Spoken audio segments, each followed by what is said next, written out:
আসসালামু আলাইকুম রহমতুল্লাহি বারাকাতু। চলে আসলাম আমার নতুন একটি ভিডিও নিয়ে। বেশ কিছুদিন থেকে আপনারা খেয়াল করছেন যে আমি হাঁসের বাচ্চা নিয়ে কিছু পোস্ট করছি, ভিডিও আপলোড করছি। আসলে সেভাবে স্পেশালি কোনো ভিডিও আপলোড করা হয়নি হাঁসের বাচ্চা নিয়ে। আমি মূলত নতুন খামার জগতে। তবে আমার স্বপ্ন অনেক বড় যে সামনে আমি আরো অনেক কিছু আমার খামারে এড করব। আর তার জন্যই শুরু করে দিলাম এই হাঁস দিয়ে, হাঁসের বাচ্চা দিয়ে। হাঁসের বাচ্চাটা মূলত আমি ফেরিওয়ালার থেকে আমি সংগ্রহ করি এবং এখান থেকেই আমার যাত্রা শুরু।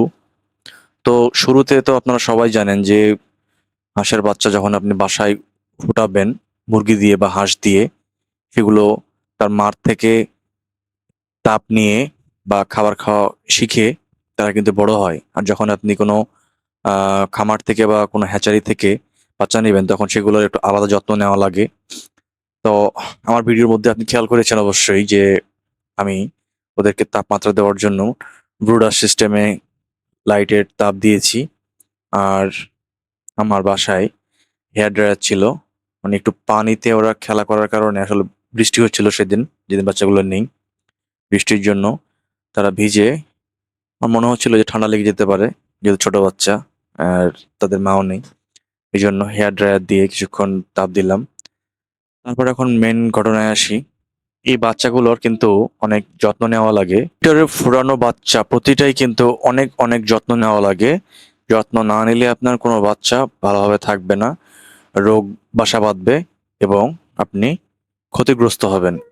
এই জন্য অনেক পরিচর্যা করা লাগে। আমাকে দেখতেই পাচ্ছেন ভিডিওতে, আমি এদের খাবারের পাত্রগুলো কিন্তু এইভাবেই প্রতিদিন প্রতিনিয়ত পরিষ্কার করে থাকি এবং পরিষ্কার করার পরে এর মধ্যে খাবার দেওয়া হয় আর হচ্ছে বিশুদ্ধ পানি দেওয়া হয়। এগুলো হচ্ছে প্রতিদিনের কাজ। আপনি যখন একটা খামার চালাবেন, একটা খামার পরিচালনা করবেন, তখন প্রতিটা জিনিস খুঁটিনাটি খুব ভালোভাবে পর্যবেক্ষণ করতে হয়। তা না হলে আপনি ক্ষতিগ্রস্ত হবেন। কারণ একটা হাঁসের বাচ্চা যদি অসুস্থ হয় তাহলে ওই একটার থেকেই বাকিগুলোর কাছে রোগগুলো ছড়িয়ে যায়। এই জন্য যথেষ্ট চোখ কান খোলা রেখে সচেতন থাকতে হয় যে কোনো রোগ বালা যেন আমার খামারে প্রবেশ করতে না পারে। আসলে এটা হচ্ছে পরের কথা।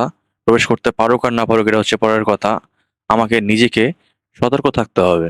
আর আমি যদি সতর্ক থাকি তাহলে কিন্তু আমি এদেরকে সেফ রাখতে পারবো।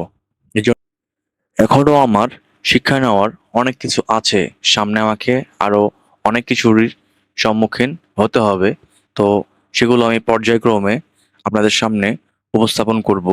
আর আমার এই ছোট্ট খামার থেকে আমি কি করতে পারছি, কতটুকু আমি বেনিফিট করতে পারছি, কতটুকু আমি কি করতে পারছি, আমি সবটাই আপনাদেরকে সামনে দেখানোর চেষ্টা করব। ভিডিওটি ধৈর্য সহকারে দেখার জন্য অসংখ্য অসংখ্য ধন্যবাদ। একটি লাইক এবং একটি কমেন্ট এবং পারলে শেয়ার করে আমার সাথে থাকবেন। অসংখ্য অসংখ্য ধন্যবাদ জানাই আবারও। ভালো থাকবেন, সুস্থ থাকবেন। আসসালামু আলাইকুম ওয়া রাহমাতুল্লাহি ওয়া বারাকাতুহু।